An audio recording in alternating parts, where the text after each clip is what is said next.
জামায়াত ইসলামের ঘাড়ের উপর বন্দুক রেখে আমরা 143টি আসনে এগ্রেড। প্রিয় দর্শক, জামায়াত ইসলামের মধ্যে ইনসাফ নাই, আবার তারাই রাষ্ট্র ক্ষমতায় গিয়ে ইনসাফ কায়েম করবে। নাউজুবিল্লাহি মিন জালিক। জোট শরিক ইসলামী আন্দোলনের উপর তারা ইনসাফ করতে পারে নাই, আবার তারা কিসের ইনসাফি দল? এই কথা বারবার বলতেন। অনলাইনে সোশ্যাল মিডিয়ায় সবর ছিলেন ইসলামী আন্দোলনের মরিদান এবং ভাইয়েরা।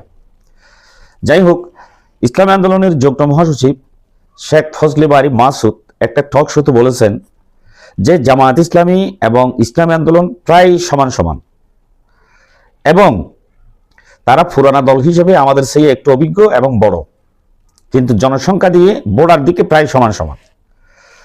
যাই হোক, তারা যদি 150 আসন রাখতো, আমাদেরকে যদি 100 আসন দিত, বাকিদেরকে যদি 50 আসন মিলাই দিত, তাহলে এটাই হচ্ছে ইনসাফ। তা আমি বাংলাদেশের 18 কোটি মানুষের কাছে অনুরোধ করব, আসলে কি সেদিন যে আসন ভাগাভাগির বিষয় নিয়ে কি জামায়াত ইসলামী আন্দোলন চরমনাইয়ের উপর কি ইনসাফ করেছিল নাকি বেইনসাফ করেছিল? একটু আকল খাটিয়ে আপনারা কমেন্ট করে যাবেন। দ্বিতীয় প্রশ্নে আসেন। ইসলামী আন্দোলনের নায়েবে আমির মুফতি ফয়জুল করিম, আমি ওনাকে যথেষ্ট সম্মান করি। উনি একজন আলেম, হাজার হাজার মানুষ ওদের কাছে দ্বীনের বায়াত নিয়েছে, সেহেতু সম্মান করি। তো যাই হোক, আমার প্রশ্নটা ওই জায়গায়, এই মানুষটা একটু অহমিকা, দাম্ভিকতার এত অহংকার, এত বাপ নিয়ে যে কথা বলেন, যাই হোক ওটা নিয়ে আমি বলতে চাই না। উনি বলছেন আমরা 143টি আসনে এগ্রেড, এটা সবাই জানে। আমরা 143টি আসনে এগ্রেড। যদি আমাদের জোট না হয়, আমরা যদি এককভাবে নির্বাচন করি, ওই 143টা এগ্রেডের মধ্যে সিংহভাগ জিতে আসবো। ভিডিওটা আমি কমেন্ট বক্সে দেবো, আপনারা দেখে নিন। 143টার মধ্যে সিংহভাগ জিতে আসবে, অর্থাৎ 70, 80, 90টা আসন তারা এককভাবে জিতে আসবে। আচ্ছা, উনি যে কথাটা বললেন, এখন যে এসে আপনারা ভোট ফেলেন 1.3, জামায়াত ইসলামী এককভাবে ভোট ফেল কত? 40%। এরপরে জোট সহ 43%, বিএনপি পেল 46%। আচ্ছা, আপনারা যে 1.3 অর্থাৎ 1% পেলেন, কোথায় 40 আর কোথায় 1, আর নিজেদেরকে মনে করতেছেন সমানে সমানে। তো আপনাদেরকে এখন বর্তমান যদি ইনসাফ করা হয়, বর্তমান ফলাফলের উপর ডিপেন্ড করে যদি এখন জোট হতো, আপনাদেরকে 6 হতে 60টার উপর আসন দেওয়া উচিত হতো না। তা আপনারা চেয়েছিলেন জামায়াত ইসলামের ঘাড়ের উপর বন্দুক রেখে আপনারা পার হতে। আপনারা যদি 47 বা 50টা আসন পেতেন, জামায়াত ইসলামী, আমি চ্যালেঞ্জ করে বলতেছি, 25টা হইতে 30টা আসন আপনাদেরকে বিজয় করে আনতো, আর জামায়াত ইসলামী আরো 50টা আসন বাড়িয়ে পেত। অতটুকু হইতো, অন্তত পক্ষে ক্ষমতায় যেতে পারতেন। আর হুমকি দিচ্ছেন জামায়াত ইসলামী আন্দোলন এমন একটি দল যারা জামায়াত ইসলামীকে 280টি আসনে হারানোর ক্ষমতা রাখে। বাপ রে বাপ, এক একটা কথা তারা আকাশ ভেঙ্গে পড়ার মতো কথাবার্তা, দাম্ভিকতার তাদের। তা আপনাদেরকে একটা কথা বলি, আল্লাহ রাসূল সাল্লাল্লাহু আলাইহি ওয়াসাল্লাম একটা হাদিস বলেছেন, আল্লাহুম্মা জাআলনি ফি আইনি সাগীরা ওয়া জাআলনি ফি আইনিন নাসি কবীরা। হে আল্লাহ, আমার চোখের মধ্যে আমার শরীরটারে ছোট বানিয়ে দাও।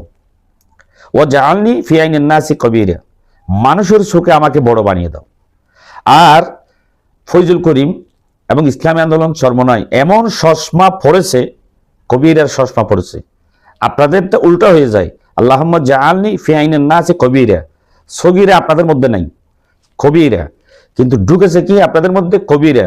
যদি সগীরা ঢুকতো এই অবস্থা হতো না, হাঁটে হাঁটে পা করে আপনারা উপরে যেতেন। তো এখন অপবাদ দিচ্ছেন কি, কই তারা শরিয়ান কায়েম করবে না, এই জন্যে আমরা নাই। এটার কথা বলতে গেলে অনেক লম্বা কথা আছে, বলতেছি না, সময় নেই। আপনারা যে এত দাম্ভিকতা কিসের? আল্লাহ পাক রব্বুল আলামিন দশাই দিছে আপনাদেরকে এই দাম্ভিকতার কারণে। এখন আপনারা আসেন। যাই হোক, মুফতি ফয়জুল করিম বরিশাল একটি আসনে উনি সম্মানজনক ভোট পেয়েছেন, প্রায় কাছাকাছি পেয়েছেন, 90-92 হাজার পেয়েছেন, সেকেন্ড পজিশনে আছে। ওখানে জামাত নির্বাচন করেনি। আর একটা পেয়েছেন বরগুনা, বেশ আলহামদুলিল্লাহ। আপনারা জোরালো কথা বলবেন। তৃতীয় আরেকটা আশা করেছিলাম, খালেদ সাইফুল্লাহ লক্ষ্মীপুর 4 আসনের খালেদ সাইফুল্লাহ একজন বয়স্ক মানুষ, মুরব্বী মানুষ, সবাই ওনাকে ভালোবাসে, মহব্বত করে।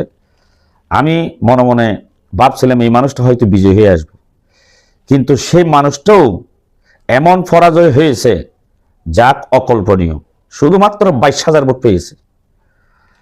আচ্ছা, আপনারা যে নির্বাচনের আগে কমন করতেন, আমাদের খালেদ সাইফুল্লাহ উপজেলা চেয়ারম্যান হয়েছে, গাজীপুরে আতাউর রহমান অতটুকু ভোট পেয়েছে মেয়র নির্বাচনে, আমাদের ফৈজুল করিম সাহেব অতটুকু ভোট পেয়েছে, রংপুরে আমাদের একজন লক্ষ লক্ষ ভোট পেয়েছে, ঢাকায় এত ভোট পেয়েছে। এগুলো হলো আমি ডামি নির্বাচনের ফলাফল, ক্রেডিটেবল নির্বাচনের ফলাফল নয় রে ভাই। ওই আমি ডামি নির্বাচনের ফলাফল দিয়ে জামায়াত ইসলামীকে গায়েল করতে চেয়েছিলেন। বারবার যখন জোটের কথা আসে, আপনাদের ভোট আছে হয়তো বা 2 থেকে 3%, 4%, আপনারা মানতে চাইতেন না। এটা আপনারা বলতেন যে আমাদেরকে তুচ্ছ তাচ্ছিল্য করছে জামায়াত ইসলামী। আমাদের ভোট আছে 17-18%, জামায়াত ইসলামী বলে আমাদেরকে নাকি 2-3% ভোট। এদের সাথে তো জোট হওয়ার কোনো প্রশ্নই আসে না। এইভাবে আপনারা এড়িয়ে গেছেন জামায়াত ইসলামকে তুচ্ছ তাচ্ছিল্য করে। জামায়াত ইসলাম যা মন্তব্য করেছে তার চেয়ে তো কম পেয়েছেন, 1.3 নিজের যোগ্যতা বলে। আর জামায়াত ইসলাম হলো আপনাদের 40 ভাগের 1 ভাগ। জামায়াত ইসলাম যদি 200 আসন নেয়, আপনাদের ওই ভাগে বর্তমান ভোটের অনুযায়ী আপনারা 5টি আসন পান ভাগে।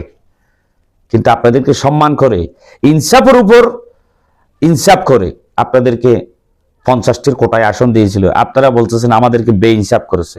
এখন আমাদের এলাকার একজন মুরব্বী কওমি আলেম বলছে, ওই যে ছক্কা খেলা আছে না, মানে ওই যে ছক্কা খেলার পিছনে নাকি সাপ, আর ওই সাপের খেলা আছে, একটা মারলে কেউ মই পায় আর কেউ সাপে খেয়ে ফেলে। আপনাদেরকে অহংকারে সাপে খেয়ে জিরোতে নিয়ে এসেছে।